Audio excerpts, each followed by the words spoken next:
Arkadaşlar şimdi sizlerle birlikte Brawl Stars oynayacağız. Hadi başlayalım.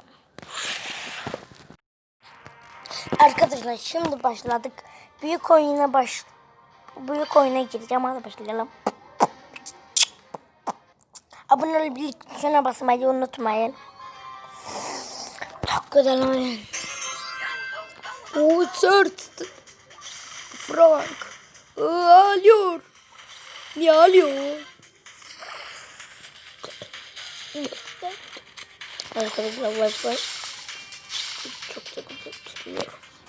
Girip bir tane kafayı tutuyor. Bir dakika arkadaşlar. Bir dakikaydı yani. Anlıyor. Özür dilerim.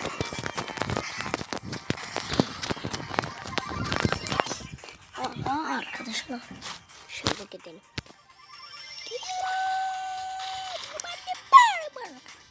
Manya Barbel.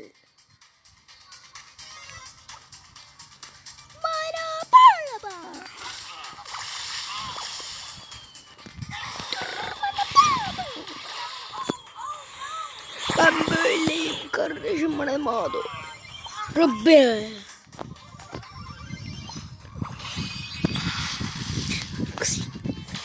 Yanında yapmalıydı.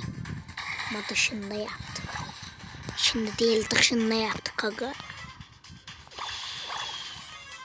Aga be. Bunu yapmayacaktın. Aga be. Maga be.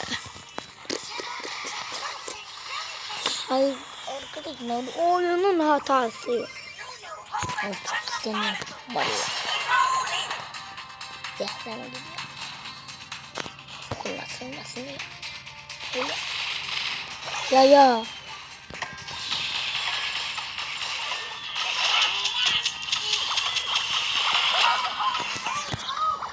No, Alex, no.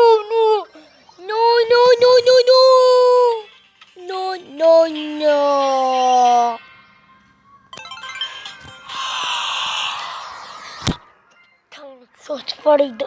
O da Emel'le oynayabilmedi ve küçük. Adamız.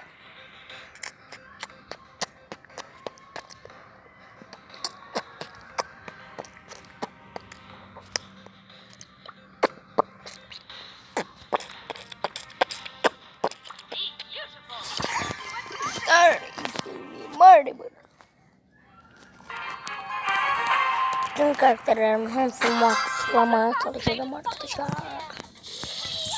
Sizden güçlü benim kardeşim, mavzadırım benim kardeşim.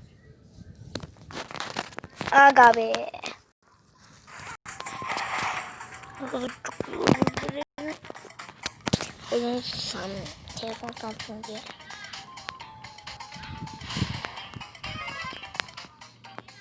Ha.